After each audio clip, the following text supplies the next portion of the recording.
Okay, I am back. Hello. Happy Sunday, y'all, and happy day after Halloween, All Saints Day, Dia de los Muertos. Um, how's everybody doing? For those who are now tuning in, I'm Cindy Duke, also known as Dr. Cindy, your Johns Hopkins and Yale trained OBGYN, reproductive endocrinology, and infertility specialist, as well as PhD trained via University of Rochester School of Medicine and Dentistry virologist. Happy first of the month, Trey. Happy. Ooh, Christina says it's the day before her birthday. Happy birthday! Well, guys, I don't know what you guys are sipping on today. I have a drink in my trusty Dr. Duke mug with the clinic's logo on it as well. And it's not alcoholic, but it is a good drink. So in here, I have lemon juice, some brown sugar, some, what else did I put in that? I have turmeric, I have ginger, I have crystallized ginger along with fresh ginger. I have muddled mint leaves. It's really good. It's really good. And a little bit of dark brewed, slow brewed bush tea, as we call it from home. Hi, Christina. Hello. So, as you guys know, every couple weeks, although I had a hiatus, I'm back to doing every 2 weeks a quick Instagram live happy hour that we also live stream across Facebook, LinkedIn, Twitter, and YouTube. And so, wherever you are today joining in, happy Sunday. Welcome to November. It's November 1st. Can you guys believe it? We're now officially a full 11 months into the pandemic. We started doing these happy hours with an emphasis on the happy as part of pandemic response. I wanted to reach out, touch a few hearts, hear how everybody's doing, but also just share how I'm doing. And that's what I've continued doing. Certainly today, I have had a very interesting day. No clinical work. I did not go into work today, but I did spend quite a bit of time doing a few things. So earlier this morning, I participated in a turn out the vote event for people from the Caribbean American diaspora in the United States. I also did a conference call with someone in Israel to talk about a project that she's working on, and she just wanted some insight from me. So, more of an advisory thing than anything else. And then I had a conversation with my mom. I met with the residents that I do some research with briefly before this call. And now here we are. So I'm so excited about November because there's just so much that will happen, not to mention it's the lead up to the holidays. So even though we're in the throes of this COVID-19 pandemic, even though we're in the 48 hours leading up to the US national election here, it's also the month where a few things will be unveiled for me. I know I have a number of friends and a couple of my mentees who also have some pretty big news coming, and so I'm excited for them as well. And really, I also would love to hear how you guys are doing. So feel free to shoot me a request to join. We can talk about any and everything. You can ask me questions. We can talk about what's going on in your neck of the woods. How's the pandemic treating you? Certainly, what we're seeing across the world. Hold on, I'm going to close this door. What we're seeing around the world is a resurgence in the numbers, with some countries actually announcing new lockdowns, right? So the United Kingdom recently announced a new lockdown, which will include for travel, except for those who are traveling into the UK for business. Germany just announced a similar lockdown. So what you're seeing with COVID-19 is, guys, it is not going away. It's not gone, despite what some people might be saying. Use common sense, use common prudence, meaning your wisdom, and continue to take necessary precautions. We don't have a vaccine yet. We do not. We don't have broadly available, we don't have proven effective treatments yet. So keep that in mind as well. And, really use your judgment. Last Wednesday night, I was a panelist on a national public radio, NPR program. And amongst the panel, we had one woman from New York City who was a survivor of COVID-19. And her story was incredible. She was one of those earlier victims of the pandemic when it hit New York. And so she remembers, actually, she works from home, mostly homebound, but she went out to celebrate at a local restaurant with her daughter and her mother. So she lived in one of those multi-generational households. Actually, she lives in a multi-generational household. She remembered going out and was really out of it for 2 weeks, mostly just sleeping. And they thought she was just working her way through the common cold. The person on the panel, she's the daughter, in the middle of the family. She was nursing her mother back to health from what she presumed was a cold. And then she herself started developing some difficulty breathing. She has asthma as her underlying medical condition. And then one night she realized, you know what, I seem to be breaking out in sweat, spiking fevers. So she had her daughter bring a thermometer to check her. And she said the thermometer immediately registered a temperature of 104. She called, her daughter called 911. They came, and by the time they came, she couldn't maintain her own oxygen levels in a safe place. So they rushed her to the hospital there in Long Island. She got there, and she says that's the last thing she remembered for 3 weeks, was arriving at the hospital, thinking she passed out, meaning fainted, and remember awakening to people rushing her somewhere, wheeling and rushing her, and she felt a nurse grab her hand, and she remembers hearing him say, "Don't worry, sweetie, we'll take good care of you." And she thinks she must have been squeezing his hand for a long time, because he kept saying, "That's okay, squeeze as much as you want, we're okay, you're going to be okay." Until the end of the first week of April, she was in a coma for 3 weeks. And it was quite stunning to hear her retell that story. And what was stunning about it is not just the dramatic nature in which she ended up needing to go to the hospital, etc. But as she said, what was really interesting is she fell asleep with no lockdown in New York City. She fell asleep not knowing any of what was about to happen. And then suddenly she was awake and hearing about these things, including wondering why her family wasn't visiting her.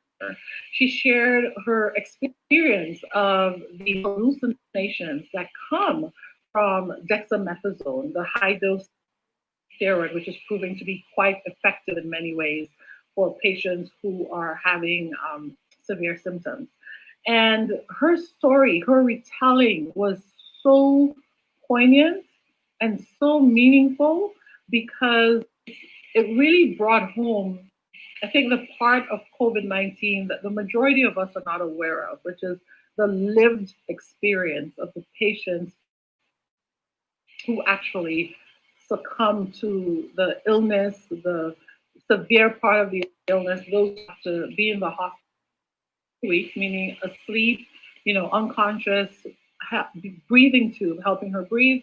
And then she talked really about the 4 months that followed, which is the rehabilitation, learning to walk again, learning all these things she took for granted, learning to write again, her vivid hallucinations and dreams that kept me on for a while. So I'm going to look up that recording because at this point it's available. It was an NPR interview that I did as part of a panel. And her story, you guys have to hear it. I encourage you to share it because it was a really clear description of how COVID can impact someone and what it's like to go from someone who's healthy, otherwise just living her best life, and then how it turned from that to being in the intensive care unit, to coming home eventually after 4 months and needing to continue her life, the economic impact, the cost. She said that altogether, the cost was over $500,000 for her ICU stay and all that stuff. So, just again, COVID-19, guys, it's still around. SARS-CoV-2 virus is still very much in our communities. It's still very much being spread. If you're someone who's in a community where you don't feel like it's being impacted by SARS-CoV-2, I'd love for you to come on and share. Tell me a little bit more about what's going on. I know I have an audience that's by all accounts, the numbers are rising again in Italy, and that's probably the next place that will announce another shutdown. And so we have to be mindful here. It's not gone, and we can't let COVID fatigue. And we all have COVID fatigue, even I, right? We're all just a little bit tired of the whole situation. We're all just a little bit tired of having to wear a mask all the time. But really, it's necessary, it's important, and I need you to get out there and take care of yourself. For those who are joining and looking on from Facebook, Twitter, YouTube, LinkedIn, again, I'm Dr. Cindy Duke. I'm Johns Hopkins Yale trained OBGYN, reproductive endocrinologist, and infertility specialist, as well as someone who holds a PhD in microbiology and immunology with a focus on virology, meaning I'm a trained virologist. Anyway, we're doing happy hour. I do these bi-weekly. And today I am drinking what I call my little health elixir as we chit chat about life, what makes us happy, what keeps us happy. If anyone would like to join, feel free to come on over and tell us what's going on in your life. What have you been up to the past few weeks, few months? What are you planning for November and December? In my family, typically in November, we start planning for the holidays, usually travel. That's not going to happen this year. In fact, my home country, Trinidad and Tobago, they're still on lockdown. And so only certain people are allowed in with permission from the government. Otherwise, there are actually lots of TNT citizens stranded outside of the country to this day, and they shut down back in April. So that's what most people are dealing with. So this year, I don't know. I don't know what we're going to do. I know for me, we're probably just going to stay local. I haven't traveled, though I love traveling. I haven't even gotten on a plane to Los Angeles in, at this point, 6 months. And since then, I've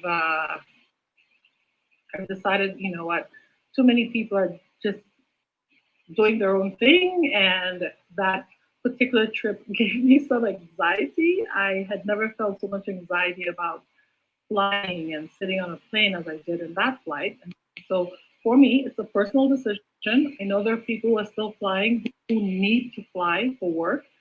No judgment here at all. I'm not judging you. I'm just saying that for me, I chose not to. So that's what's going on with me.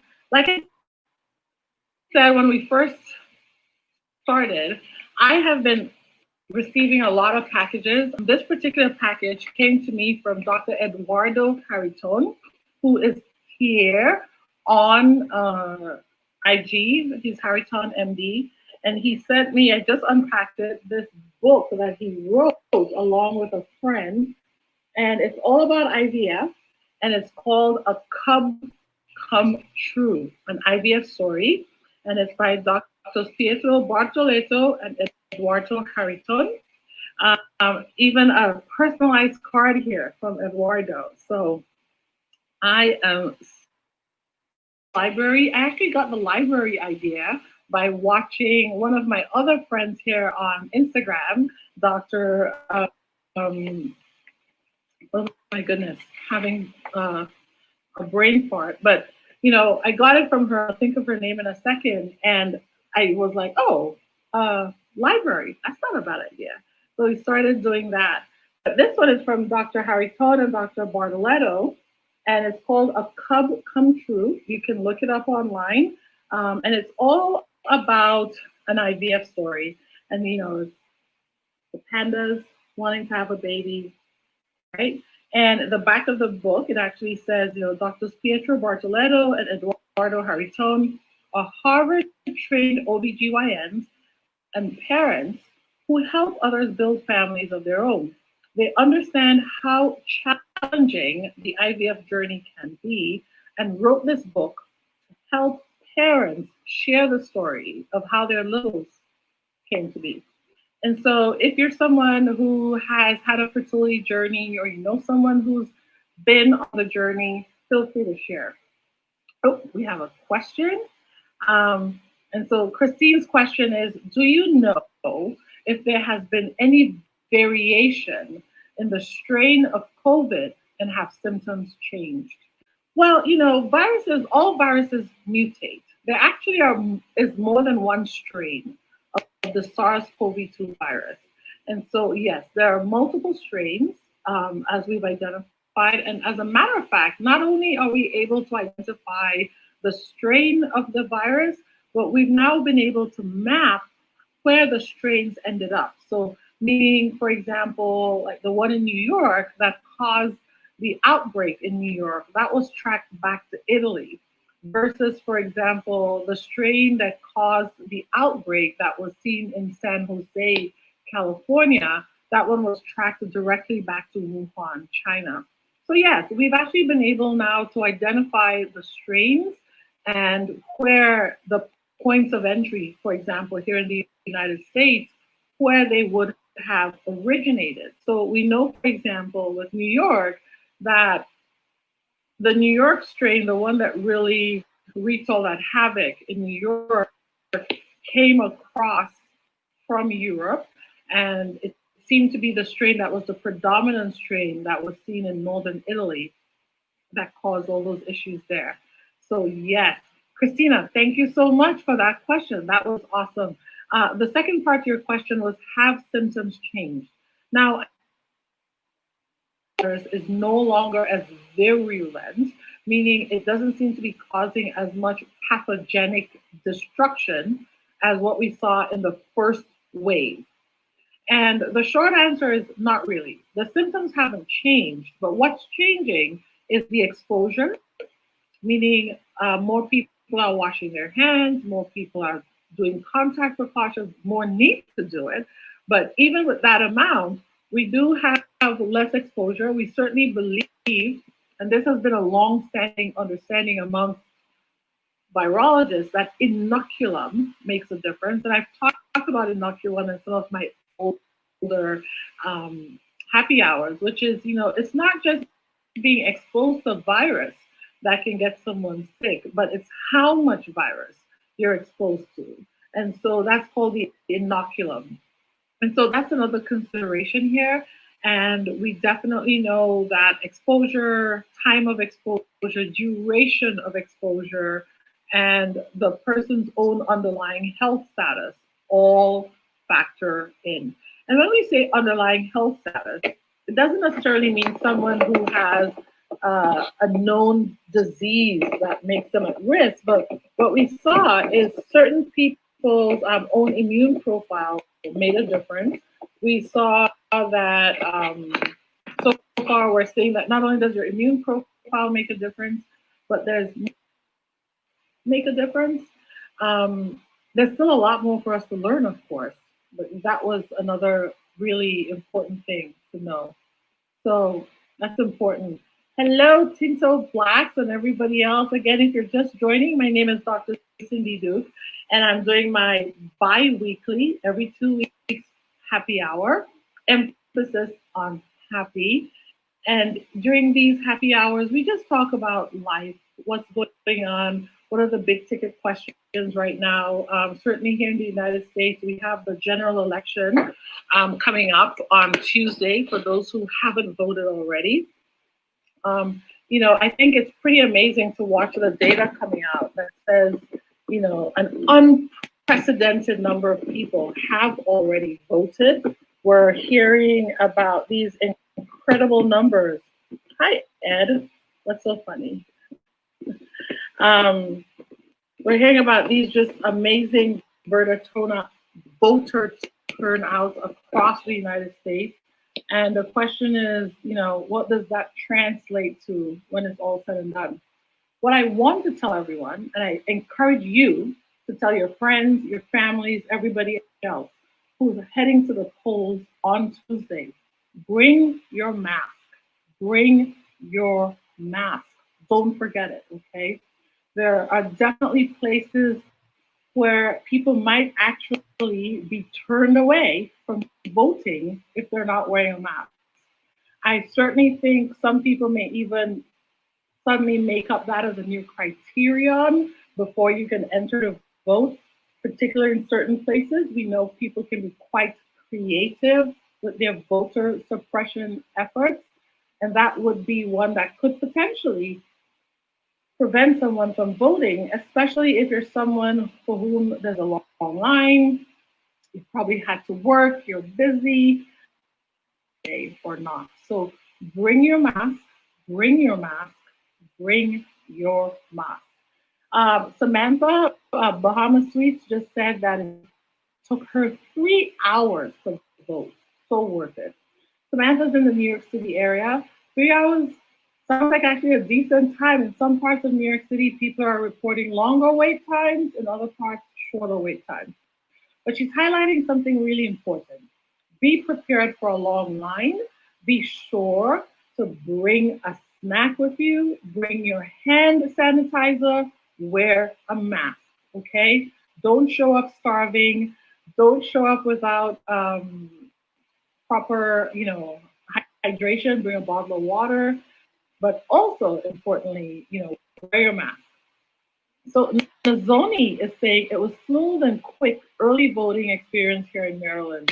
Yeah, yes. Christina Renee said, yes, I did the early vote in my county and dropped it off at our election office already. Awesome. And that's the other thing, right? If maybe you're still in possession of your mail-in ballot, don't put it in the mail. It's too late. There's no way it's going to get to where it needs to arrive by election day, pretty much.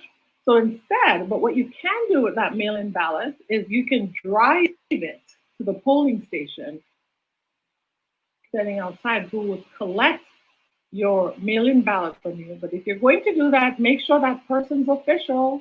Make sure that person's official. If not, seek out the certified drop box there or walk it in, submit it, right? Walk it into the polling station and submit your ballot. I'm excited to see the outcome of this election, whichever way it goes. I'm excited to see it. There's just so much to talk about for this election. It's not just about who becomes president of the United States. A number of Senate races are going on. We have congressional seats are all up for re-election. You've got your local elections in terms of your state elections, city elections, county elections, school board elections. If there's anything this pandemic has taught us is the importance of really creative and technologically savvy members of school boards, people who are making decisions when it comes to expenditures, etc., where it involves the education of your children, our children. And yes, no, I don't have children of my own, but I help people have them. And I definitely participated in raising at least one, as we saw with the pandemic and the decisions made by school boards when it was relating to safety for return to school, masking, virtual education, etc. So big stuff on the line. So when you head on out, you know, to vote, remember you're not just voting for president, you're voting for all these other things. And I'd be remiss if I didn't remind you guys that you're also voting for what happens to healthcare and what happens in terms of the decision makers for what we do when it comes to healthcare, women's health, fertility care, and coverage. Infertility is a disease.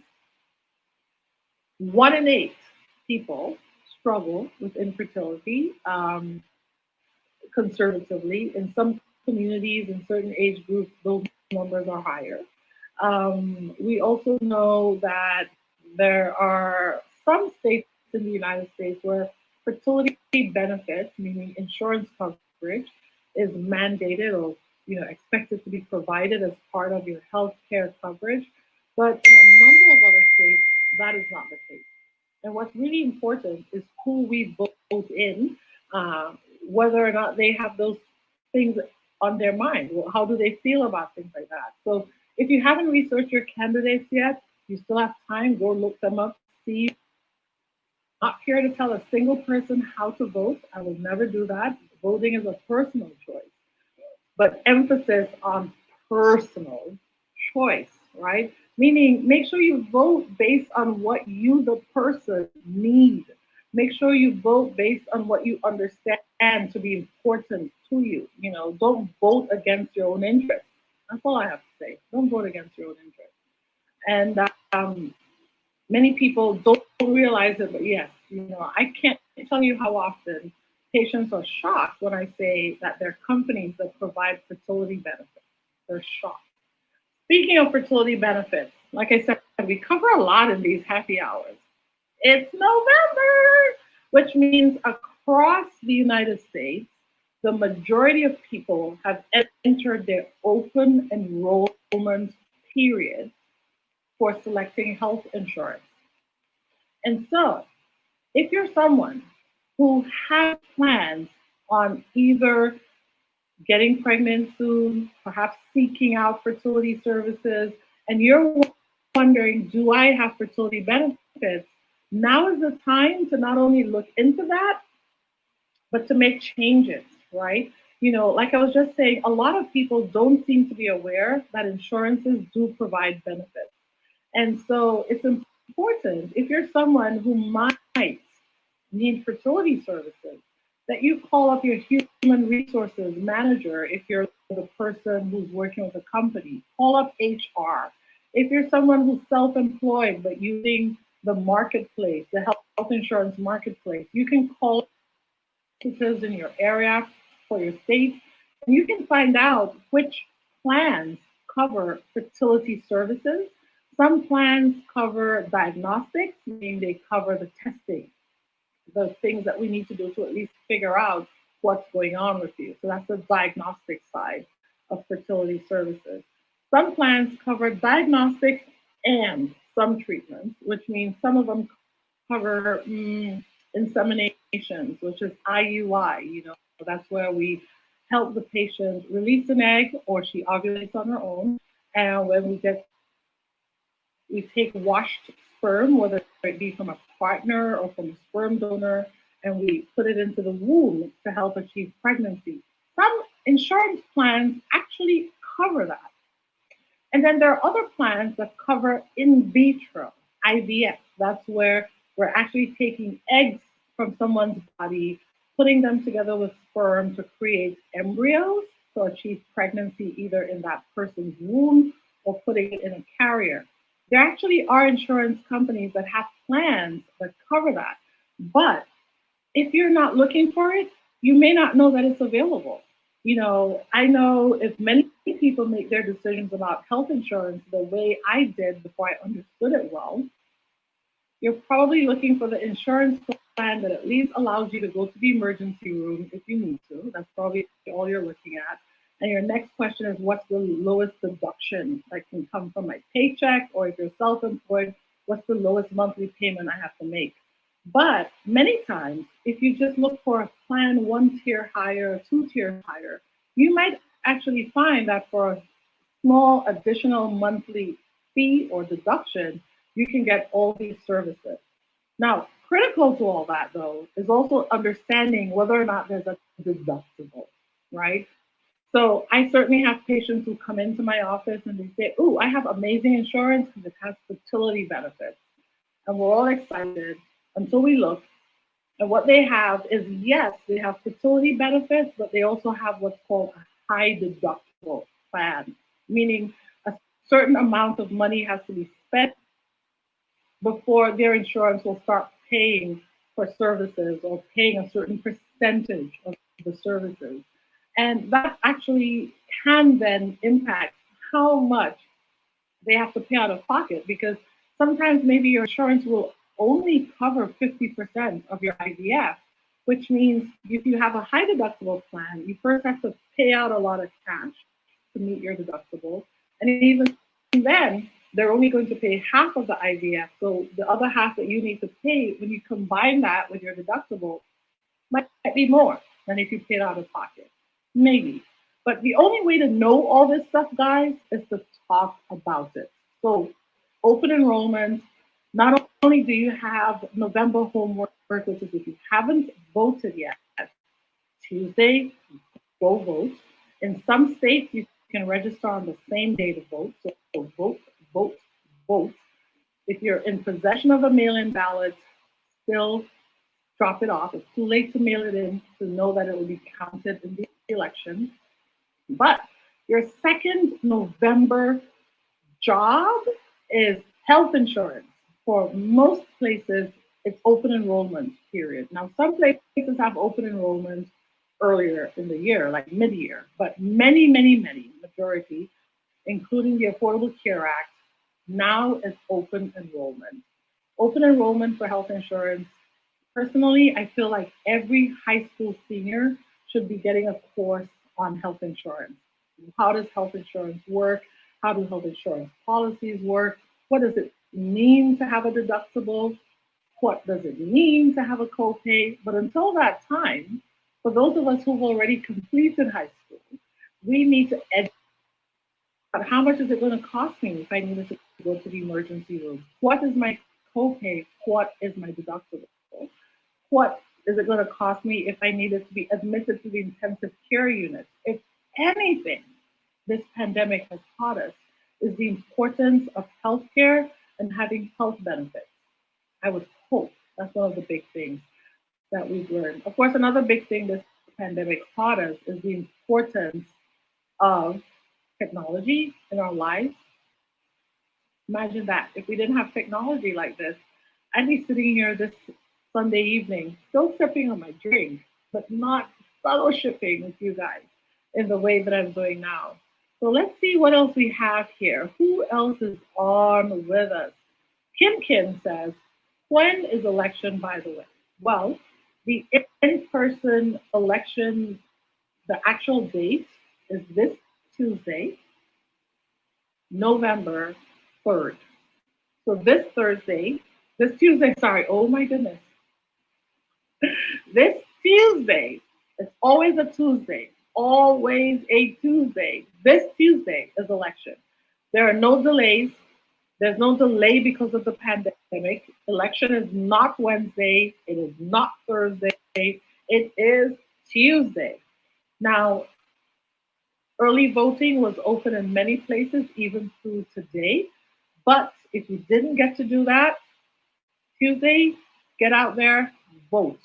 Lastly, remember, if you are online when the polling station closes, you can still vote. So if they say they close at 8 p.m., if you were online before 8 p.m., they will still let you vote. Vote, vote, vote. All right, let's see. What else can we talk about before we wrap this up? Nice to see you. Nice to see you. So, for those who are listening, LLW Holdings, this is Luke Lashley. He's from Trinidad and Tobago. Luke is a young entrepreneur and designer. He designs some pretty amazing textiles and fabrics. Yes, he does his own fabric design. In addition to that, he is also innovative entrepreneur. So, Luke creates some really interesting wines. We're on happy hour, so I'd be remiss if I didn't talk about wines. But he uses ingredients that are local to Trinidad and Tobago. So, for most of us, we know wines being derived from grapes. Well, in the Caribbean and many parts of the world, people use other things to make wine. Like in Japan, right? They use rice to create sake. Well, Luke uses local fruits. So we have something called sorrel, which is one of the hibiscus plants. He uses that. He uses different fruits, sour cherry, a number of other things to create amazing wines and bubbly as well. So check out LLW Holdings. Luke, go to his page, check him out. I'm sure he's got links. He does amazing things, graphic design. He also creates some really neat masks. And so check him out. Let's see, who else do we have here? Who else do we have here? I'm trying to make sure I catch everybody. So many of you guys have joined me as we went live today. So thank you so much for the continued support. What else do I want to tell you guys? So, I don't know. I feel like we've talked a lot. Let's see if there are any questions. Put up some hearts, guys, if you're still listening. Trini QT2, how are you doing? I haven't seen you in a while. Maintain our humanity. I know for me, I have been very mindful not to lose sight of who Cindy is and what's important to Cindy as this pandemic drags on, as the different things out in the world come at me. I do my best not to let that all, you know, become the overarching theme in my world and my life. And so the way I do that is by paying attention to my own health. Um, I did gain a little weight with the pandemic, despite my best efforts. I'm sure for most people that's been the case. But I still really paid attention to what I eat, what I drink. I've been putting a lot of emphasis on staying hydrated, making sure I drink enough water. If you have healthy kidneys, otherwise no underlying kidney disease, no underlying lung or heart disease, recommendation is to drink somewhere about half your body weight in water, meaning pounds to ounces. So, for example, if you weigh 200 pounds, try to drink about 100 ounces of water a day. Nikki Pasha said, we all did, and now losing is pain in the ass. Yes, it's really painful because it's so easy for those pounds to stick on, but it takes time to come off. But I've been taking some active steps. So one of the first things I did was I stopped ordering out. I think I ordered out more in the beginning of the pandemic because I thought I was also supporting small business. Came less small. So I've been doing a lot more cooking at home, eating more of my food, which means I can control my ingredients. So I can control my salt, I can control protein, fats, all that stuff. I have more control over my ingredients, and so I've been doing more of that. Hi, Dr. Kanisha. How are you? Happy Sunday. Happy November. We're doing happy hour, which means, I've just been sharing just random thoughts and musings and also encouraging people to vote. Dr. Kanisha, have you voted? So we've been talking about the votes and how to stay safe, reminding everybody to bring a mask when you go to vote, because I don't want anyone getting turned away from exercising their constitutional rights simply because you didn't have your mask. So bring your mask. Make sure you bring your mask and expect to be online for a long time. If you happen to get out early, woohoo! If it's longer, you will prepare it. Bring a snack, bring some dried fruits and nuts in your pocket, you know, bring something to sip on, something healthy. So yeah, let's see. What else do I have going on? Not too much. I mean, I've been working on the Dr. Cindy Duke. What's interesting? The store was started not to make Dr. Cindy money, but to help support my philanthropic efforts, which is the Girl Powered Success and Survival International Mission and Foundation. Ooh, a mouthful. I call it the Gripsum Foundation. And so the whole purpose of the foundation is to provide funds to help people secure educational opportunities and to make them more within reach. You guys probably saw my post from last Saturday, which was a result of a memory that popped up in my Facebook, which was of me being at the American Society of Reproductive Medicine in San Diego, that annual conference back in 2012. And as I was looking at that picture, the memories came flooding back. And I remembered what it was like to just figure out, how am I going to get to the conference? How am I going to come back?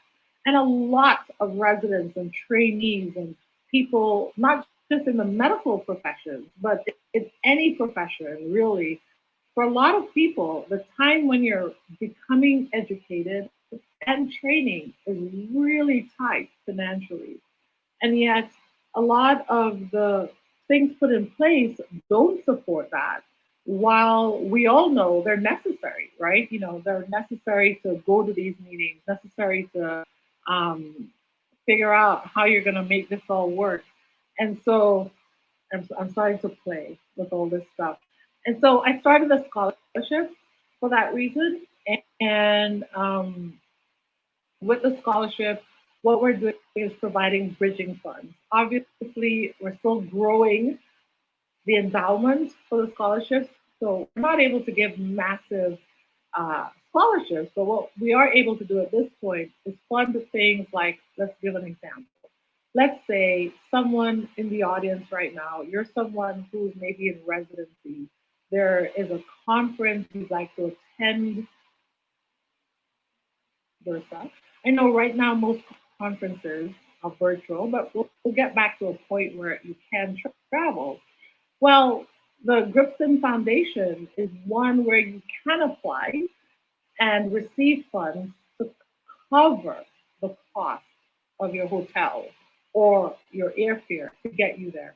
Maybe you're someone living in another country and you're working on an amazing community service project, but now there's an opportunity to go to a 5-day course or something somewhere else to gain some additional skills to bring back to your community to help grow your community. And I'm really big on people growing communities, people empowering their communities and learning and bringing back. Well, that's something we'll be able to help you do. And so I'm really interested in, telling people about the store for that reason. So we have another question. This one is from Tiffany. So Tiffany Legend says, can taking 400 milligram of progesterone for sleep have negative impact with hormone? I'm guessing stethoscopes. It is mesmerizing. I've been learning to play with more of the features of the IG Live, and I hope people are able to see this over on Twitter and LinkedIn. And if any of you are watching, if you can't see the feed over there, come over here and let me know. Of course, it's at Dr. Cindy M. Duke. So at DRCINDY M. Duke. Dr. Alana, hey, Dr. Alana, another superstar. Dr. Alana is a trauma psychiatrist.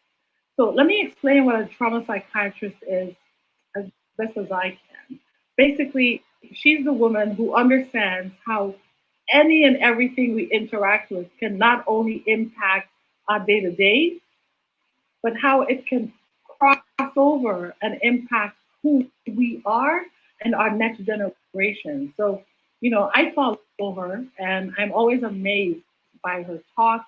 And I know I oversimplified it. I know I just did.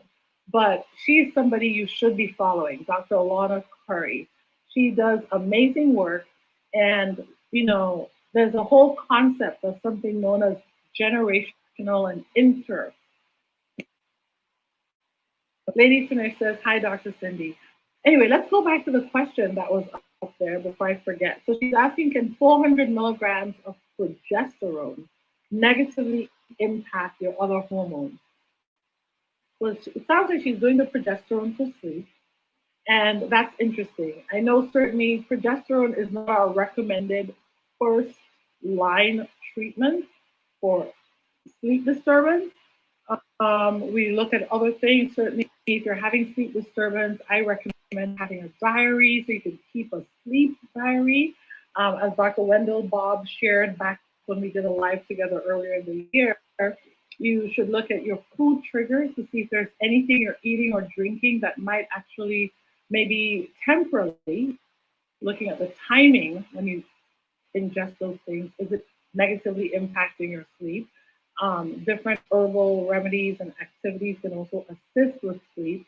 But if you're someone who absolutely has to have progesterone continuously, if you're taking this nightly for sleep, then yes, progesterone taken daily effectively was having progesterone in your system daily. Your brain sees that. It registers that as high consistent progesterone levels.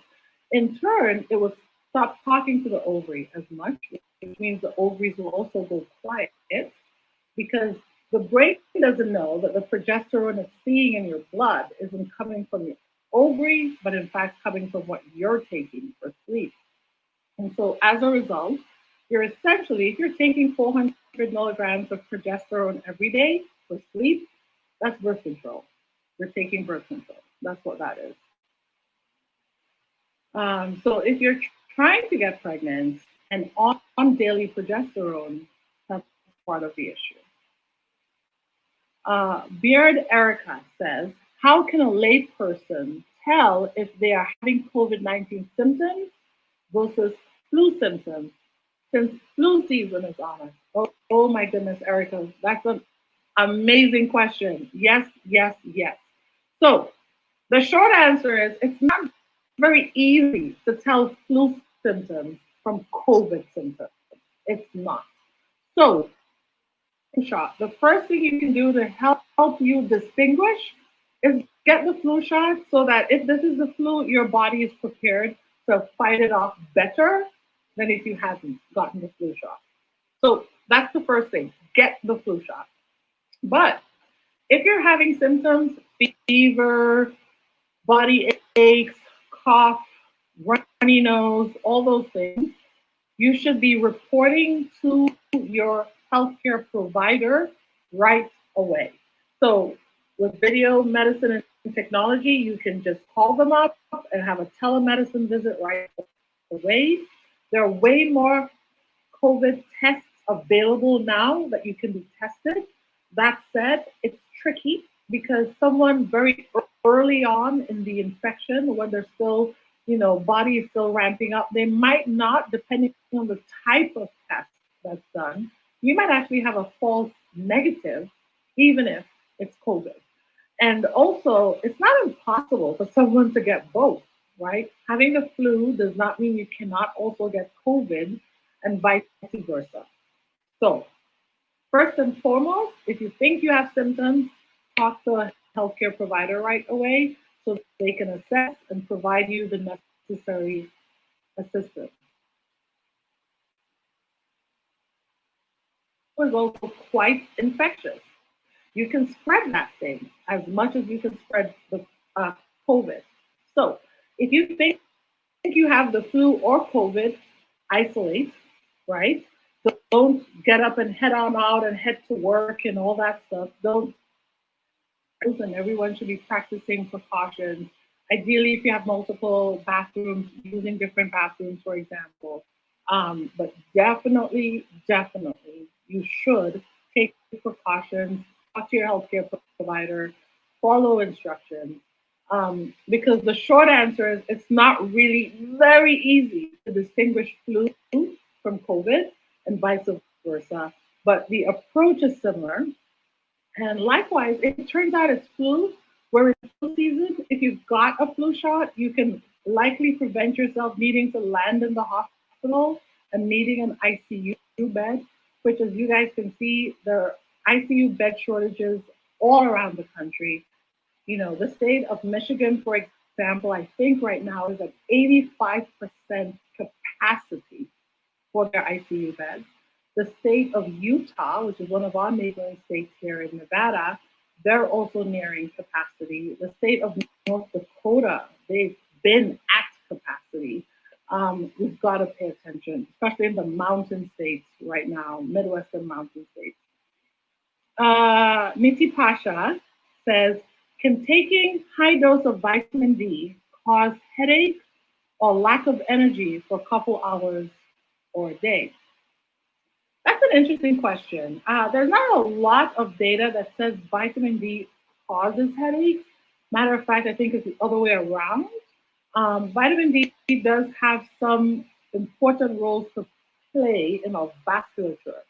So while I never say no to anything causing headaches because each person's body is different, I would say before we definitely say it's vitamin D, look at what else is going into your body, look for other triggers. Headaches are really what we call a multi. Neurology was my second favorite area of medicine, and I debated between neurology and what I ultimately did, which was OBGYN and reproductive endocrinology. And one of the parts of neurology that really fascinated me was headaches. And I also went to a medical school that had an amazing headache specialty clinic and specialists. And so they taught us some amazing things. And you'd be just amazed, for one of using the same word twice, by how much there is to know about headaches, the different types of headaches, the way headaches can be triggered. And also, you'd be surprised that some of the very medicines that treat headaches can also cause headaches if you take them too often. And so before you jump on vitamin D, I would say first and foremost, I do this a lot. Start a diary, keep track of when your headaches are happening and what activities happen before, during wine, but not white wine, for example. So there are all sorts of things before we say it's the vitamin D. Okay. Oh, look at who is requesting to join. Well, look at you.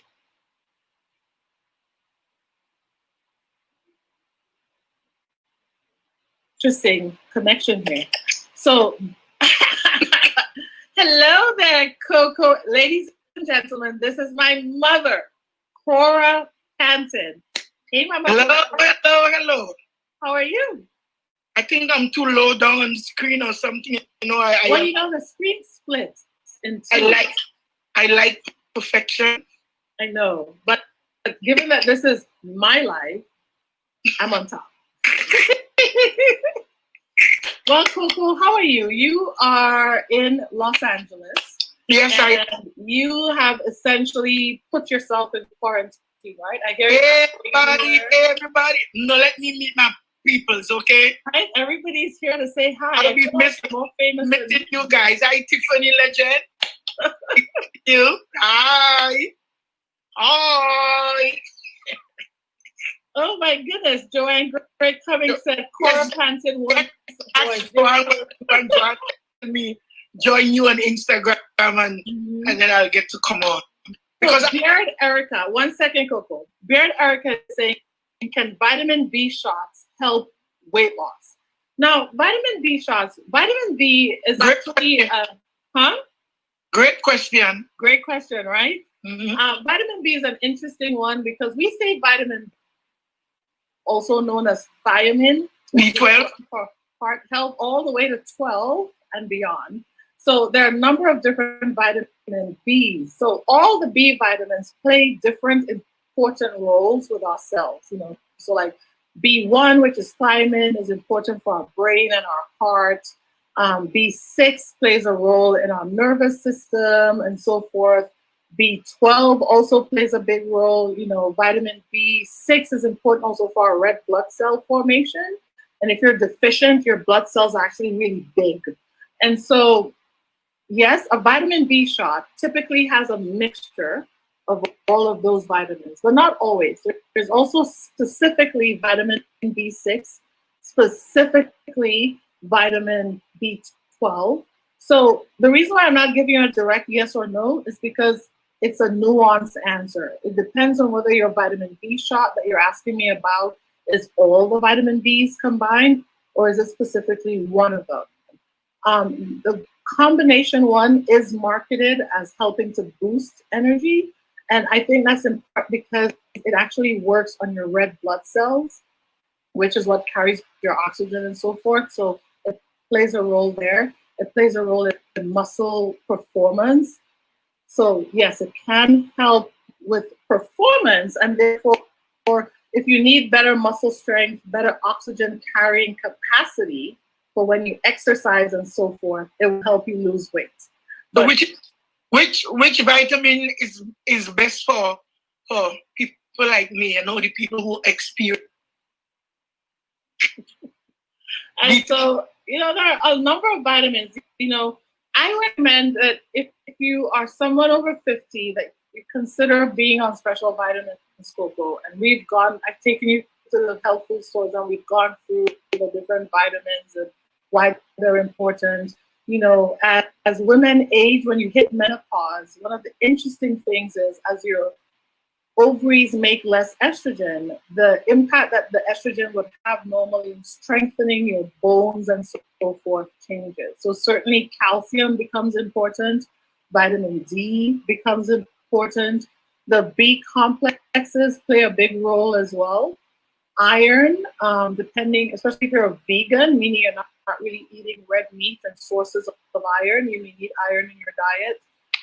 It all depends, you know, it all depends. If you're someone who drinks a lot of alcohol or has a history of alcoholism, you may also have excess deficiencies when it comes to things like vitamin B1, thiamine, and so forth. If you have cholesterol issues, niacin, another vitamin might play a role to help you. So which one is good for your heart? Thiamine. Thiamine is one of the ones that's good for your heart. But you know, I like to tell people when it comes to heart health, it's important to really understand that it's supposed to be personalized, right? I know there are lots of people out there on social media telling people one a day. There you go. And that's something 50 plus. Very smart. So did you ask me that question because you knew you had your vitamin there, Coco? No, I just wanted to know if I'm lacking still. Because some days I will feel a little bit, you know, as if I need more energy. Yeah, well, you know, energy, I think, is another multifaceted story. Taking into consideration that I am on medication for diabetes. Yes, you're on medicine for diabetes and insulin, high blood pressure. So yes. So Beard Erica says, so good you're having these sessions. My PCP, meaning primary care provider, is always in a reshape. Thanks for, I think she means in a rush. And I'm so sorry for that. You know, that is not a function of your primary care provider so much as the system, right? The truth is, the way medical healthcare is designed right now, many doctors, in order to keep the lights on in the clinic, keep staff paid, and keep everyone happy with what we call low reimbursement from insurance, they need to see a lot of patients per day just for. I am, mommy. Give me a chance. Question before. Okay, yes, there are questions before. Okay, I'll go back. Let me go back. Hold on. So Niti Pasha said, hey, Mom. Tiffany said, hi. Lady Tanish said, hello. Okay, so everybody joined when you came on, huh? Mama yep, right. So Niti Pasha says, is there such a thing as vitamin B17? I read about it a while ago. B17 is in a lot of memes. I know, and viral things. I'm pretty sure it doesn't exist, but I could be wrong. I'll look it up. The last time I checked, B17 was not a vitamin, but it was out there in the commercials. Not commercials, but these. It concerning men. Hmm. We're going to get into the other sex right now. Okay. Can men get yeast infection? And what are the precautions and what prevention is out there so that they can prevent recurrences? That's a good question, Coco. Yes, men can get yeast infections.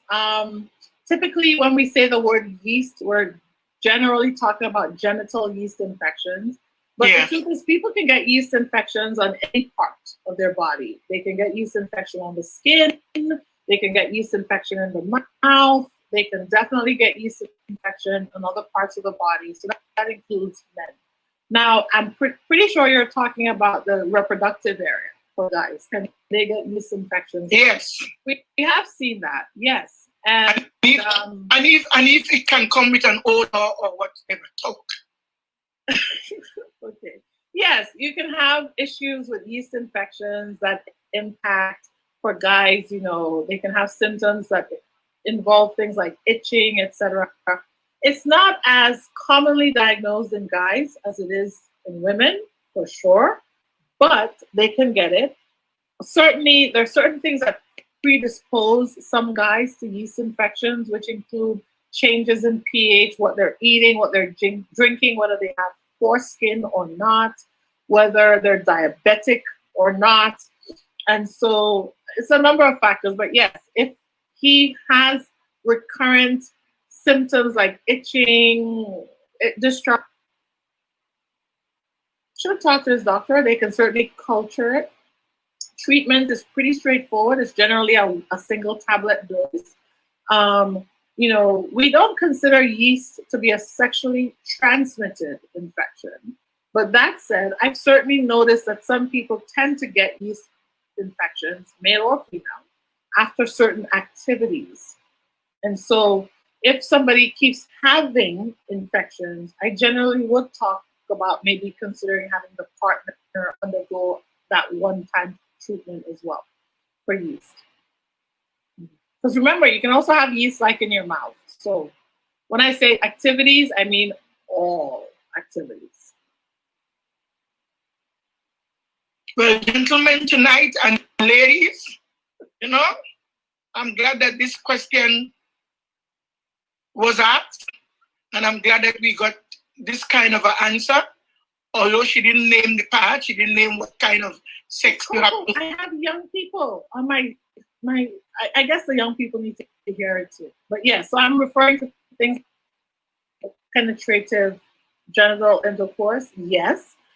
Coco, you came with the heat tonight, huh? I'm tired. Details. Coco wants details. Okay, yes. Public health announcement. Yes, that's for sure. You should. It's possible. Again, we don't talk about it much in the context of it being sexually transmitted because we don't consider it one of the sexually transmitted infections. And certainly, if someone's coming in complaining of yeast, etc., and they're sexually active, we also assess to see whether we need to check for other sexually transmitted infections. Can they come with pains also? Yeast infections? Yeah, yeast infections can come with swelling. It can have discomfort, itching. It can have discharge. Some people have odor. Some people may have yeast infection and something else. You can have more than one thing. Absolutely.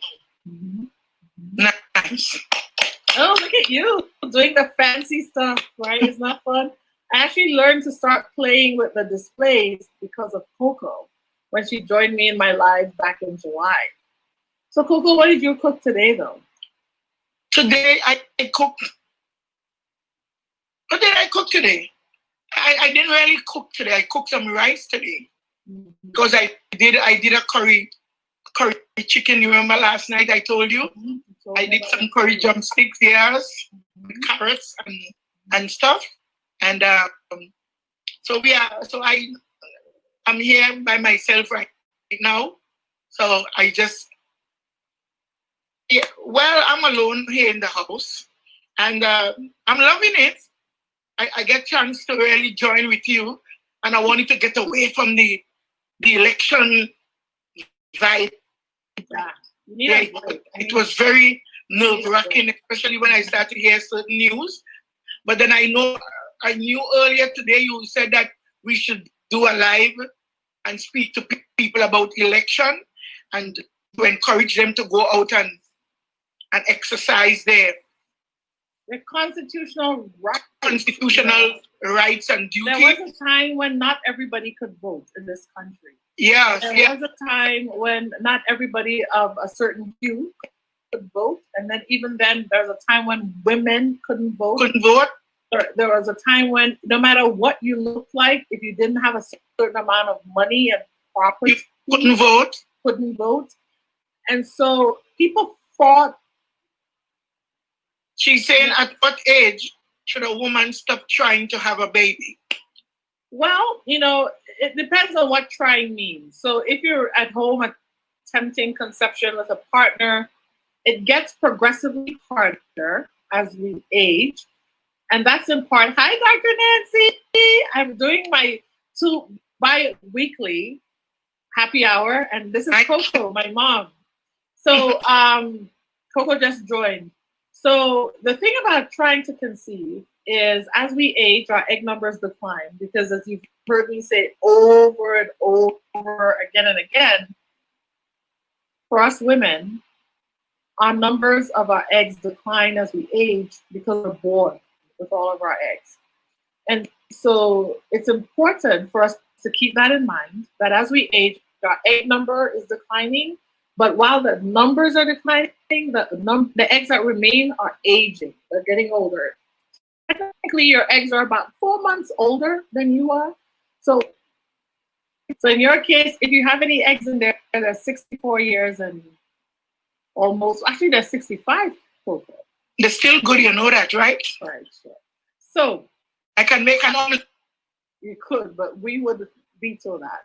So in terms of how old is too old to try, there isn't an age that's too old, but in terms of your ovaries participating, somewhere around 42 to 44 is when most women run out of viable eggs that can yield a viable baby that's live born. We all know, yes, of the stories of somebody who had a child at 46 or 47, but those are actually rare, few and far between. Now that's natural conception. If you are getting assisted reproduction, like what I do at my clinic, that can happen up until well into your 50s if we're using eggs from a younger woman, what's known as donor egg.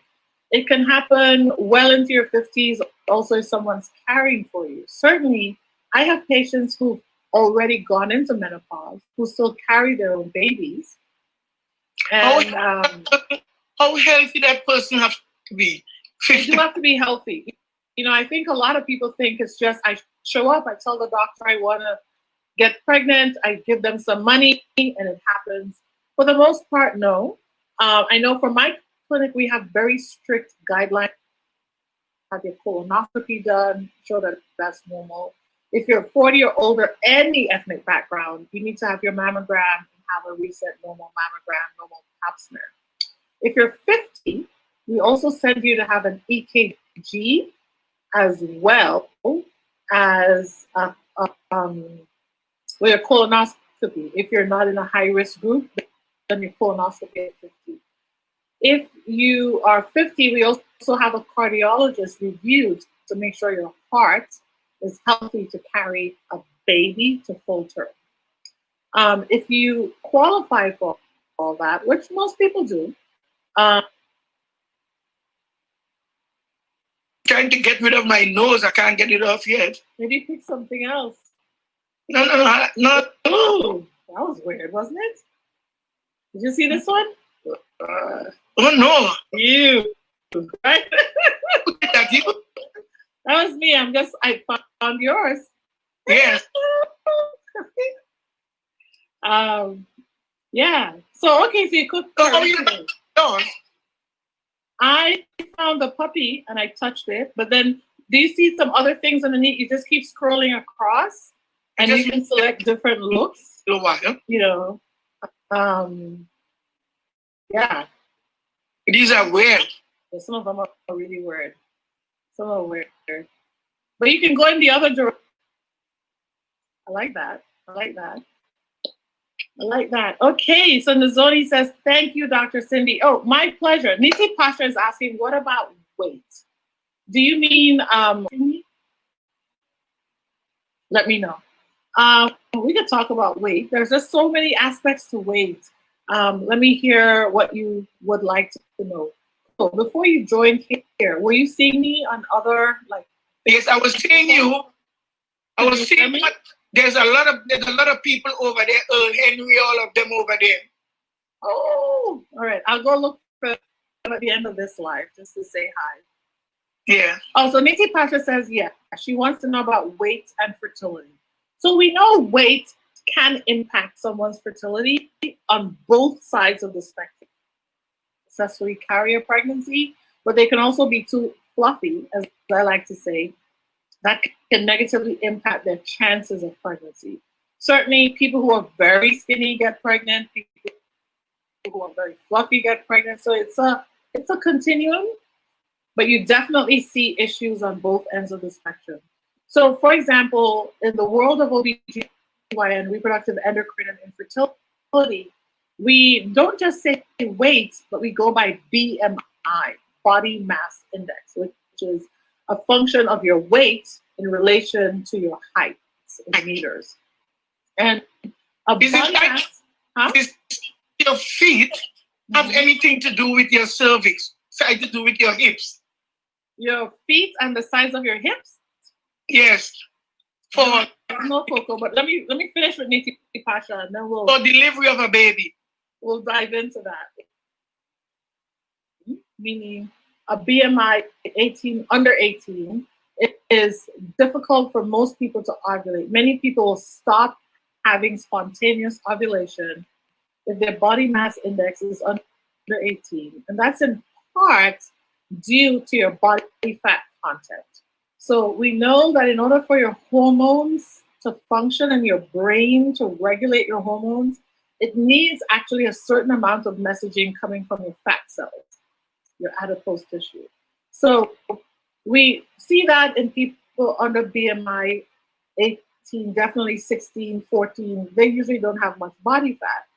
We also see it though in people with normal BMI who are certain extreme athletes.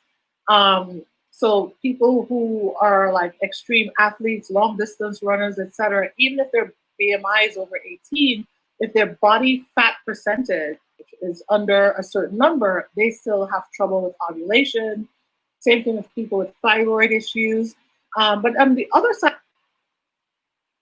is in how your body regulates release of eggs. And those are people who tend to have very high body fat percentage. So body fat percentage plays a big role. We actually know that if someone can lose somewhere between 5 to 10% of body weight with some loss of body fat, they can actually go from someone who was not ovulating, meaning someone who wasn't having like regular periods, to now having regular periods and ovulating. So really, really very different, very impactful. So excellent question, Niti Pasha. Weight does and can play a difference. Certainly, we have some patients, you hear them talk about it, you know, who were on the extreme obesity side. And not only do you hear of things like their blood pressure getting better or their blood sugars, you know, diabetes cured, but they also ovulate and get pregnant. That is such an important and regular phenomenon that actually before someone gets bariatric surgery, meaning gastric bypass surgery, it is important for them to be on what's called a reliable form of birth control. And that's because even if your goal may be pregnancy, most of these surgeries require that you are not pregnant for 1 year to 18 months, up to a year and a half, so that everything in your belly from that surgery can heal before you get pregnant and things start stretching out everything. And so, because we know how well weight loss can impact fertility, I reproductive age and don't have like a tubal ligation, etc.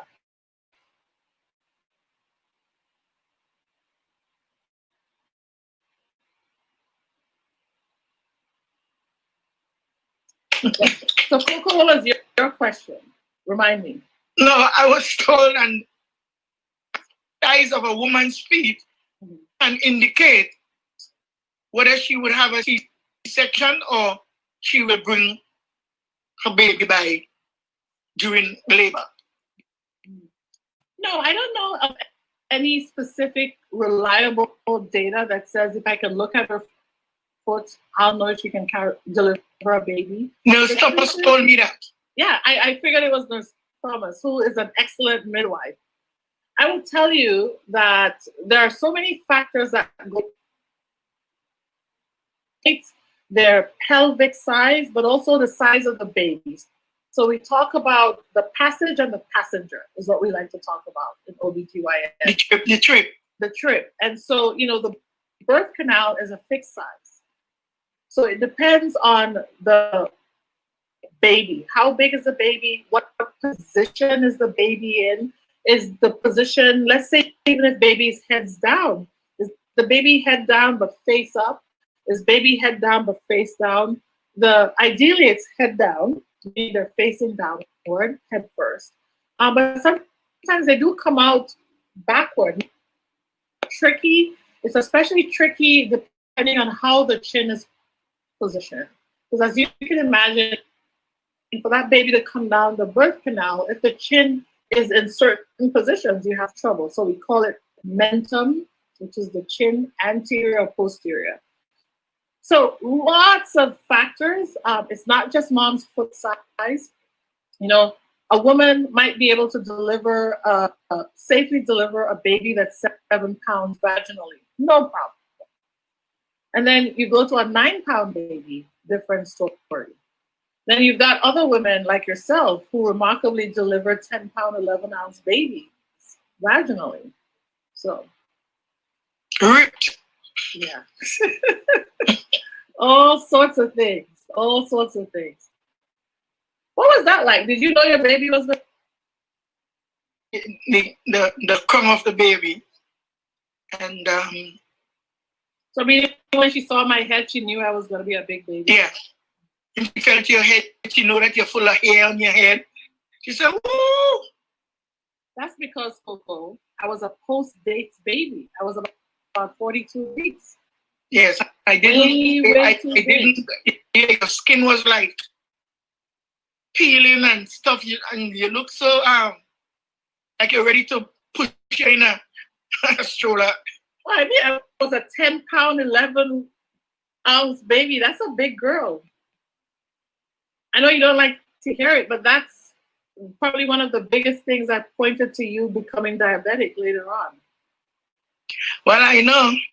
Yeah. I did it. Now, that size of baby is predictive for mom's risk of diabetes later on. Is more strictly followed and regulated in Trinidad and Tobago and other countries like that.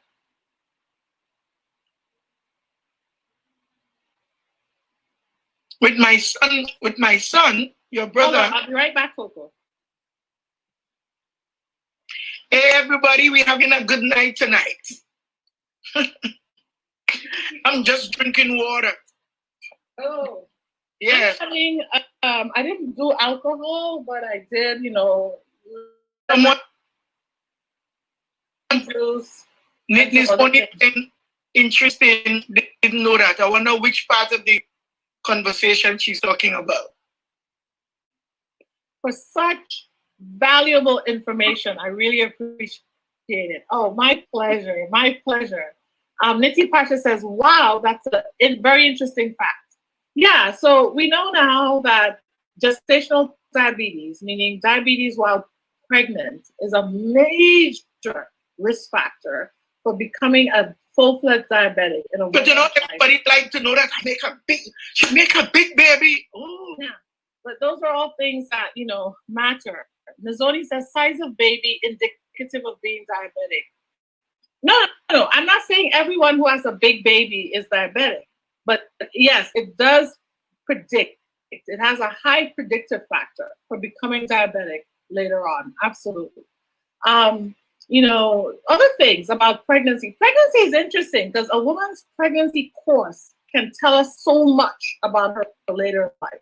So women who develop preeclampsia and other hypertensive disorders uniquely in pregnancy are also at higher risk for cardiovascular disease and other heart outcomes with someone's pregnancy when they're pregnant. Coco, hold on. I have to get my charger. My phone's. I wasn't expecting to talk to you for so long. But well, you came on. Hold on. Happy to be here, everybody. Joanne coming to say that. Yes, Jojo girl. And Dr. Duke might be able to share that because of diabetes, some people will never get pregnant.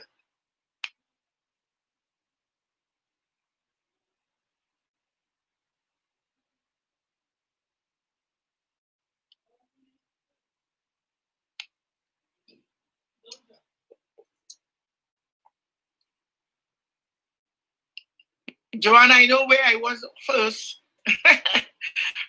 Dr. Duke wasn't seeing me at all. No. Thank you so much, Jojo. I'm still where? One charger, doctor.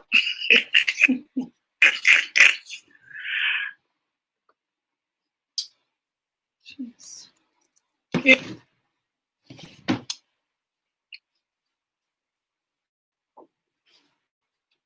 During the election tight, girl, I can't even think. I can't even eat. I can't sleep. I don't want to think about it. I really do not speak American politics. But Lord,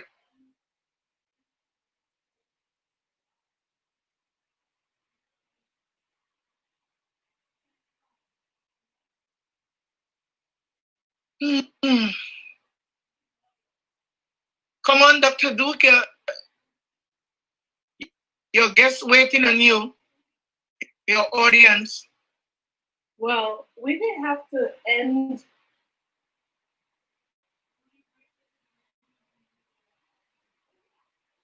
So you look nice. Fine. You like?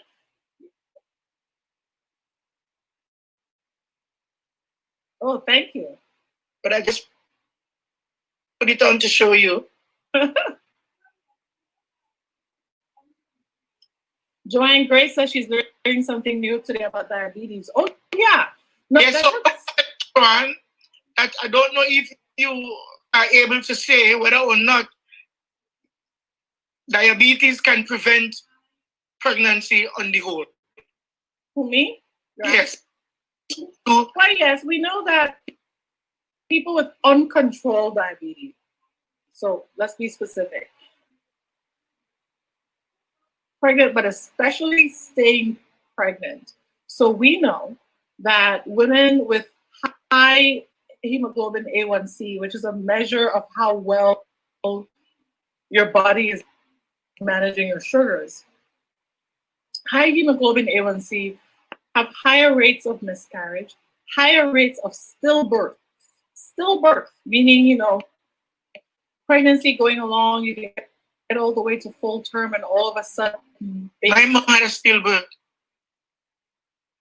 Diabetes, sugar is what we call a teratogen. So just the same as how we talk about alcohol can cause birth defects and other chemicals and drugs can cause birth defects, so can high sugar in the blood. Pregnancy. Mom insulin doesn't cross over, but her sugar can. And that's why diabetics have big babies, because big babies, if mom's high sugar crosses deal with the sugars from mom, insulin is known as a growth factor. Insulin causes cells to grow. So what happens to the baby? Baby's large because the baby grows. In addition, that sugar that's crossing, like I said, it's a teratogen. That's a fancy medical word for causing birth defects.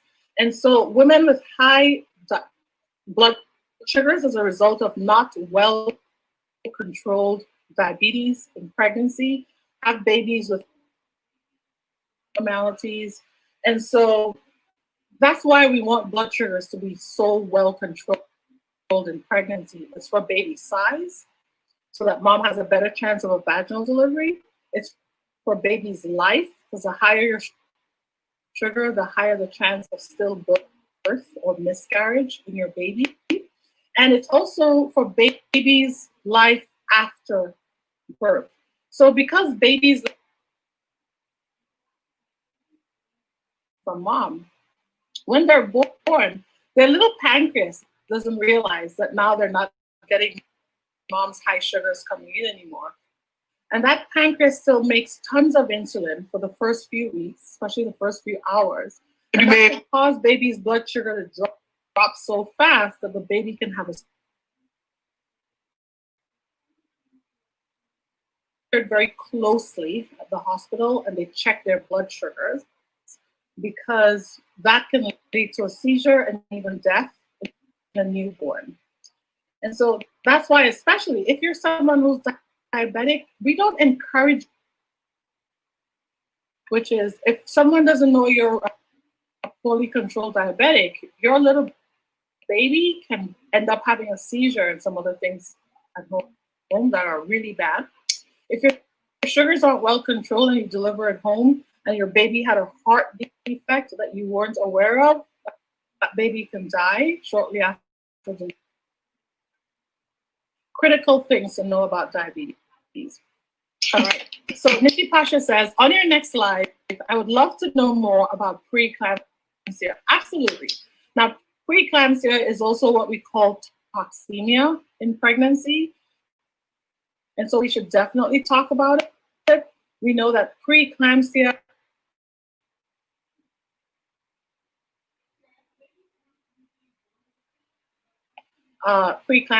including go ahead. And talk about one question. What's the reasons out there for a baby to born with teeth? It's rare. Yes, we will look it up and see, because then I had a godson. Mm-hmm. I have a godson still, and he born with teeth in his mouth. Mm-hmm.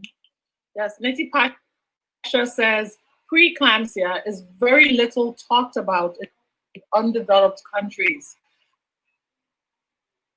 To talk about it. Preeclampsia, you're very right. So in many countries in the world, women are still dying from preeclampsia. Sadly, they're also dying here in the United States. One of the top reasons why the Black maternal preeclampsia, and it has to do with a number of factors here about people being trained to recognize the signs and symptoms and taking it seriously, particularly in women of color. But even in other countries, because not only is preeclampsia something that we have to diagnose, but we need to know how to manage it so that it doesn't become the deadly thing, which is if the pre falls off and they have eclampsia. And so it's really important that we know about that. We have seen it as well where we're from, our home country, our home island of Tobago. some of those recent stories over the last 5-6 years of women who died during and shortly. So sad about the story is treatments are not available. Even if they had diagnosed it, they wouldn't have been able to appropriately give what we call prophylactic or preventative treatments to save her life and even her baby's life in some cases. Well, we heard a story this week concerning a young girl from Tobago. The young girl? Yes. Yeah, we should talk about that at the next one. I feel like it's a very recent event. I want the family to have time to grieve. Yes. And, work deal with the Department of Health. Perhaps. Oh, look at this one. So fancy. Perhaps. One is fancy. Yes. So, everybody, thank you so much for joining us tonight. Again, I'm Dr. Cindy, Dr. Cindy Duke. I'm a Johns Hopkins and Yale trained OBGYN, reproductive endocrinology and infertility specialist, and possibly the virology, probably the only one. That said, I'm on tonight doing happy hour with my Coco. This is my mom, Laura Panton, my single mom.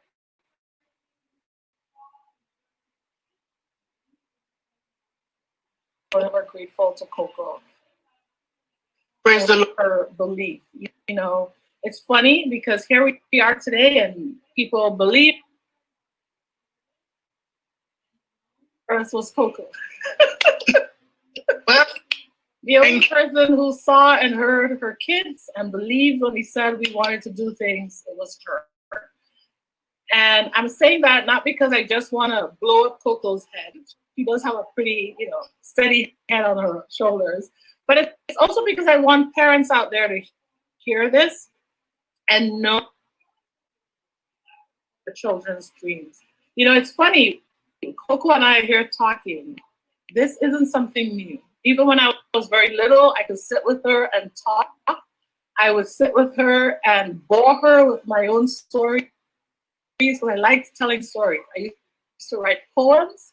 I'd write a poem and then come read it for her.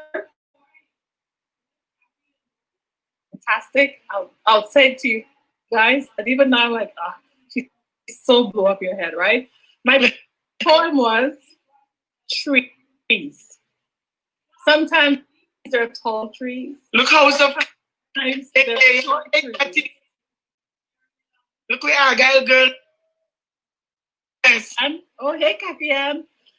You don't want me telling people my story, huh? I'm sorry. No, you can't. Just tell her, look, Katian. V. Swanson says, you're amazing, Dr. Duke. This was amazing. Guys, V. Swanson was just discharged. She's pregnant. And I'm only saying it because she's been sharing it on Instagram. Whoop, whoop. So, congratulations to V and hubby.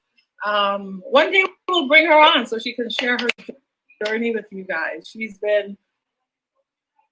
No. Our Candice, her mom, she's named her salon for her mother. Mom, yeah. She was on your show. Guys, you've got to check out House of Happy Salon in Port of Spain, Trinidad. She is amazing. V says, all thanks to you. Like I told you guys, I was just the vessel to bring your dream together. You guys did the work. I facilitated. And I'm happy to be a part of that. Yes, Candice and Carissa. I just remember Candice. She said Candice is our sister. Yes. Yeah. But guys, again, thank you so much for all the love. Thank Beard Erica says, you are bio. Yes, she is a bio in and of itself, But I want to encourage people, you're seeing now, and I'm in my 40s. Coco's in her 60s. But we were talking ever since I was a little girl. She'll let me talk. She'll let me share my ideas. She never told me what to become, but she was always happy to hear. And so these conversations we're having, same thing. And she'd also challenge me with questions. I forgot to share that on Friday of last week, I actually had a chance to go back and speak to my high school alma mater, Bishop's High School, Tobago. And that was incredible. I spoke to the sixth formers who are typically 17-year-olds, 16, 17-year-old students. And we talked, it was the entrepreneurship class. And it was an interesting class. I actually got a little teary-eyed, but I had to control it so that I didn't seem like I was out of sorts as I answered their high school things. And I didn't pay attention to it at the time, but now I'm, who I am. I was thinking back on it and realized I was managing time. I was doing this and that. Yes, VHS, yes. And so, these things all remind me that our lives are shared experiences. Bishop's High show off. Yes. Bishop High show off. Right, it's Bishop's High School, but yes, I think it's a school. It's a school that's now just being grateful. I grew up in a third world country. I tell everybody that. I should invite her to the Bishop's special that I'm having. You should. When is that, Coco? I invited you. Yes, but I haven't looked at the invite yet. Okay, so guys, Coco has her own show that she does on Facebook.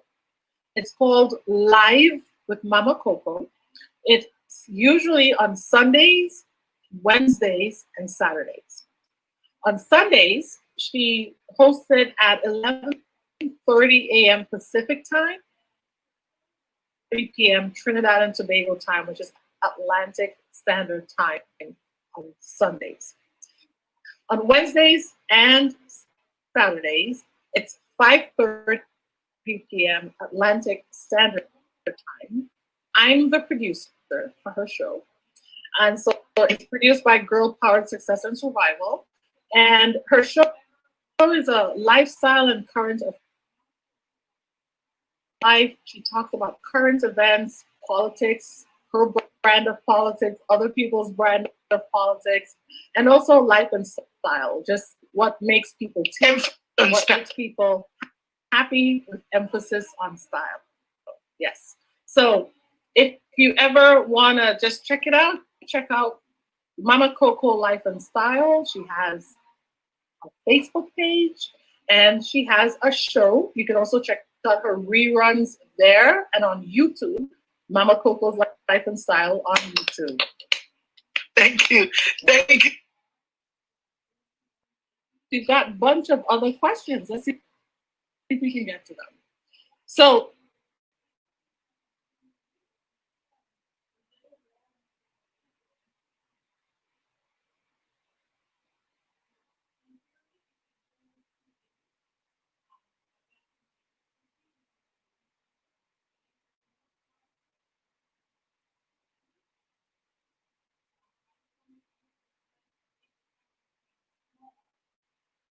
that's what it formed.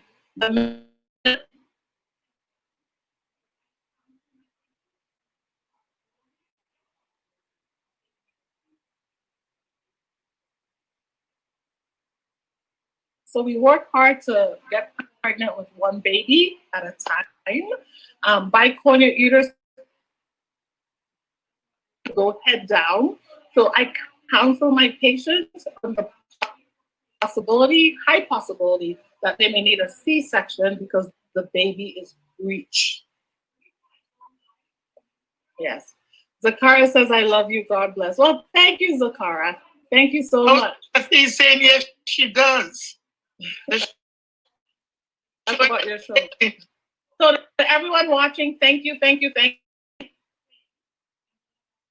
You guys are here on Instagram. But the reason I go live from Instagram. Is there any questions on Facebook? No, but what I'm going to do, so we're going to end Instagram now, and I'll go over and answer the Facebook, LinkedIn questions. So even though I end this now, stay. I'm going to appear on Facebook and LinkedIn right now on the same feed so that if there were questions posted there, I can answer them. Going forward, I'll keep my iPad so that when we're doing this Instagram Live, we're there in LA. So that's why I'm here just with my cell phone and my computers, laptops, because my iPad is in LA. So it's here. Yes. So I left a bunch of stuff in Los Angeles when I was last there in May. In the plane, and I don't drive those long distances anymore. There was a time when I drove very long distances, but I don't anymore. Myself, I work hard, I work long hours. The last thing I want to risk is falling asleep on the road or getting stranded in the middle of the desert as a woman by myself. I'm very cautious about staying safe. And so, and I am a woman. I don't like. Thank you. Good night. Welcome to November. Vote. Go vote. Remember, it's open enrollment for health insurance. So go and look into your health insurance upgrade. Remember, upgrading for a little extra cost of pocket to say the fertility clinic or the dentist, etc. Really look into your benefits. Spend some time to learn about benefits. I'll do my best. For my people, vote. Yes, If you vote. Bring a mask. Bring a mask. Before I go, for those West Indians who are out there who've been living in the United States forever, but haven't gotten their citizenship yet, do it. You don't have to relinquish your citizenship. Have dual citizenship in your home country. You just have to be specific about wanting that. Do it. And don't worry about the cost. Whatever.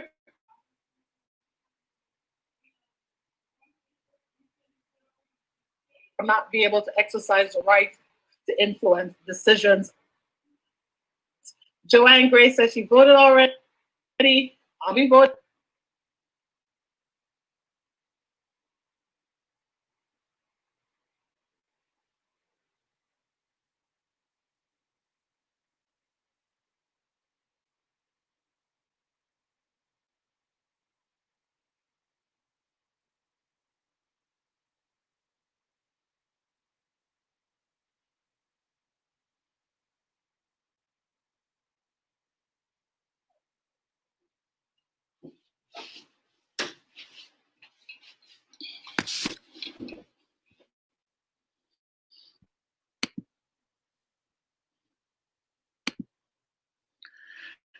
Okay, guys,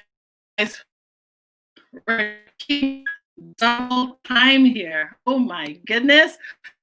Indeed, there are over 40 comments. Woo! You guys were active. Okay, let's see what's happening here. So lots of comments, lots of people watching. We still have, 4 people on. So thank you, everyone. Looking to see if there are any questions I should answer. Poor Panton said closing the door helped with the feed. You should put on your headset. I should have, I didn't, but I hope everybody heard. Erica Baird said she loved it, and I actually saw Erica come over to Insta. So I'm still working this kink out, obviously, which is figuring out how to go live on IG and post to other places and see at the same time. So I will have my iPad for the next one so you can see your questions as they come in. Happy day always, Engineer Syed Kaiser Ali. Yes. And Coco wanted to join, which she did. Erica asked about COVID and flu, which we answered. And Wow. Okay. So we had a great turnout tonight, guys. I hope you enjoyed happy hour. As I said, I'm going to be doing these twice every 2 weeks, so bi-weekly. And they're on Sundays at 4 or 4:15 p.m.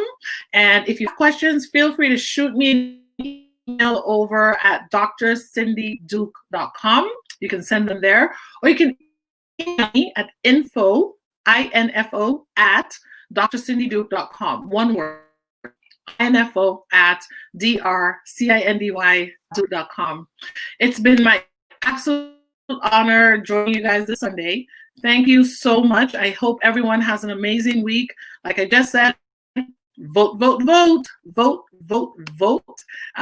Check out your business when it comes to your health insurance, and take care of yourselves, guys. Take care of yourselves. Those of you who are over there on Twitter, I appreciate you. I'm looking to make sure there aren't any questions that I needed to answer here. And so it's looking like we've answered everything. So until 2 weeks from now, take care. You'll see me on all live programs as we go along. I'm excited for Tuesday action.